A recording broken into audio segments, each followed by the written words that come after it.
ये हिंदू ओबीसी पर एक बहुत बड़ा प्रहार है।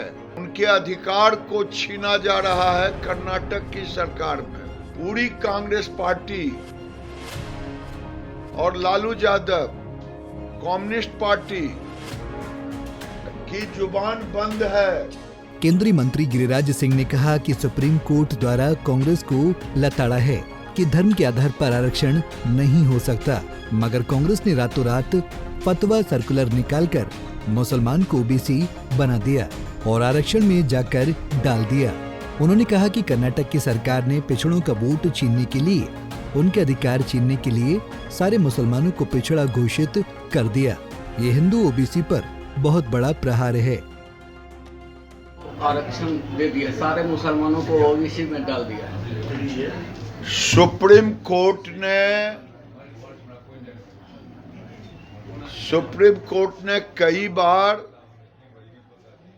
कई राज्यों के सरकारों को लथाड़ा है आरक्षण के सवाल पर।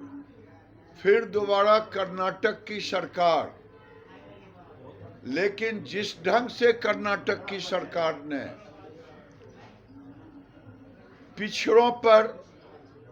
पिछड़ों का वोट छीनने के लिए, पिछड़ों का अधिकार छीनने के लिए, नौकरियों में आरक्षण के अधिकार पिछड़ों का छीनने के लिए उन्होंने सारे मुसलमानों को पिछड़ा घोषित कर दिया, ओबीसी घोषित कर दिया।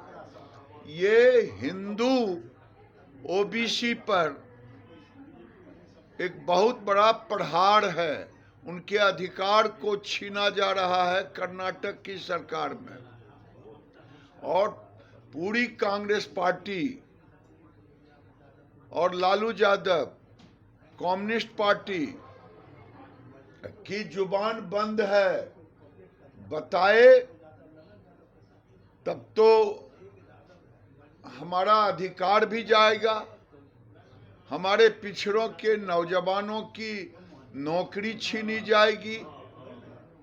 इसलिए इसको तुरंत अविलंब इस पर लालू यादव, कम्युनिस्ट, कांग्रेस को बयान जारी करना चाहिए, बताना चाहिए कि उनकी राय क्या है। गिरिराज सिंह ने कहा कि मुसलमानों को धर्म के आधार पर संविधान में आरक्षण नहीं दिया गया। ऐसी तुष्टीकरण की राजनीति हिंदुओं पर कुठाराघात है। हमारे सहयोगी रहे या कोई रहे, मुसलमानों को धर्म के आधार पर संविधान ने दिया है, आरक्षण का कोई अधिकार नहीं है।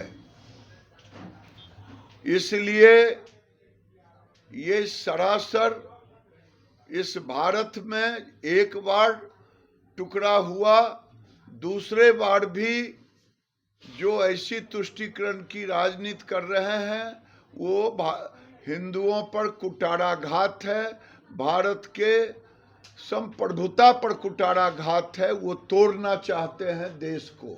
बता दें कि राष्ट्रीय पिछड़ा वर्ग आयोग ने कहा था कि कर्नाटक सरकार के आंकड़ों के मुताबिक कर्नाटक के मुसलमानों की सभी जातियों और समुदायों को राज्य सरकार के तहत रोजगार और शैक्षणिक संस्थानों में आरक्षण के लिए ओबीसी की सूची में शामिल किया गया है। बेगूसराय से संतोष प्रसाद की रिपोर्ट।